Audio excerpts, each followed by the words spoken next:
Hello viewers, Sahera কিচেনে সবাইকে স্বাগত। আজ আমি অন্যদিনের মতো আরেকটি নতুন রেসিপি নিয়ে আপনাদের সামনে হাজির হয়েছি বন্ধুরা। সেটা হলো আলু ও পটল দিয়ে রুই মাছের ঝোল। ভীষণ ভালো লাগে খেতে, খুব সুস্বাদু খাবার, খুব সহজ পদ্ধতিতে বানিয়েছি, সেটাই আপনাদের সঙ্গে আজকে আমি শেয়ার করব। চলুন দেখে নেওয়া যাক আমি কিভাবে আলু পটল দিয়ে রুই মাছের ঝোল বানিয়েছি। আমি এখানে প্রথমে কয়েক পিস মাছ নিয়েছি, রুই মাছের পিস।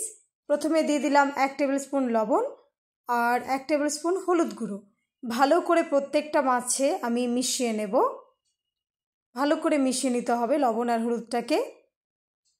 আমি কিভাবে কচলে কচলে মিশিয়ে নিচ্ছি দেখলেন বন্ধুরা, মেশানো হয়ে গেছে। এরপর এদিকে কড়াইয়ে আমি সর্ষের তেল নিয়ে নিলাম 4 টেবিল স্পুন। তেলটা যখন গরম হয়ে আসবে তখন আমি মাছের পিসগুলো এক এক করে গরম তেলে দিয়ে দেব আর মাছটাকে ভালো করে ভেজে নেব। একদম একটু উল্টে পাল্টে ভেজে নিতে হবে, ঠিক কড়া করে ভেজে নেব। ভেজে নিয়েছি, এক সাইড হয়ে গেছে, আর এক সাইড ভেজে নিলাম।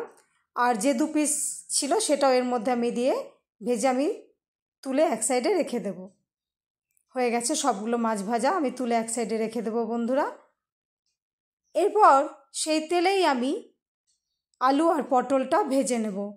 লম্বা করে আলু কেটেছি আর পটলটা কেটেছি একটু ছোকা রেখে বন্ধুরা, দেখেই বুঝতে পারছেন। আলু আর পটলটাকে আমি দিয়ে দেব তেলে। সমস্ত আলু আর পটলটাকে দিয়ে দিলাম। দিয়ে এর মধ্যে আমি দিয়ে দেব অল্প একটু লবণ আর অল্প একটু হলুদ গুঁড়ো। তারপরে নেড়ে চেড়ে নিয়ে ভালো করে ভেজে নেব। যখন একটু লাল লাল হয়ে আসবে, লালচে হয়ে আসবে, তখন এটা ভাজা হয়ে গেছে আর কি, বুঝে নিতে হবে ভাজা হয়ে গেছে। আমি এটাকে তুলে এক সাইডে রেখে দেব। তুলে নিলাম আলু আর পটলটাকে বন্ধুরা। এরপর আমি এই কড়াইয়ে আরও কিছুটা পরিমাণে সর্ষের তেল দিয়ে দেব। 1 থেকে 2 টেবিল স্পুনের মতোই দেব, খুব বেশি একটা দেব না। দিয়ে দিলাম। দিয়ে আমি এরপর এর মধ্যে দিয়ে দেব কালো জিরে 1 টেবিল স্পুন আর পেঁয়াজ কুচি। ভালো করে নেড়ে চেড়ে নেব। পেঁয়াজটা যখন লালচে হয়ে আসবে তখন আমি এর মধ্যে দিয়ে দেব 1 টেবিল স্পুন আদা রসুন ও কাঁচা লঙ্কা বাটা। তারপর দিয়ে দেবো 1 টেবিল স্পুন লবণ, 1 টেবিল স্পুন হলুদ গুঁড়ো, 1 টেবিল স্পুন ধনে গুঁড়ো আর 1 টেবিল স্পুন জিরে গুঁড়ো, আর সবশেষে দিয়ে দিলাম 1 টেবিল স্পুন লাল লঙ্কার গুঁড়ো। দিয়ে ভালো করে সমস্ত মশলাকে কষে নেব। যতক্ষণ না এখান থেকে তেল ছেড়ে যায় ততক্ষণ পর্যন্ত মশলাটাকে কষে নিতে হবে। মশলাটা যখন দেখবেন যে একেবারে কড়াইয়ের তলায় চলে গেছে, ডুবে গেছে আর তেলটা উপরে এসছে, তখন বুঝে নেবেন যে মশলাটা কষা হয়ে গেছে। তারপর এর মধ্যে আমি ভেজে রাখা আলু আর পটলটা দিয়ে দেব। দিয়ে ভালো করে মিশিয়ে নেব। মশলাগুলোর সঙ্গে আলু আর পটলটাকে মিশিয়ে নিলাম। যখন মেশানো হয়ে যাবে সবশেষে আমি এর মধ্যে দিয়ে দেবো পরিমাণ মতো জল। জলটা গরম জল দেবেন। আমি প্রত্যেক ভিডিওতে বলি বন্ধুরা, রান্নায় গরম জল দিলে রান্নার স্বাদ দ্বিগুণ বেড়ে যায়।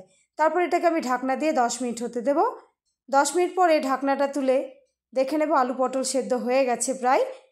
এরপর এর মধ্যে আমি ভেজে রাখা মাছের পিসগুলোকে এক এক করে দিয়ে দেব।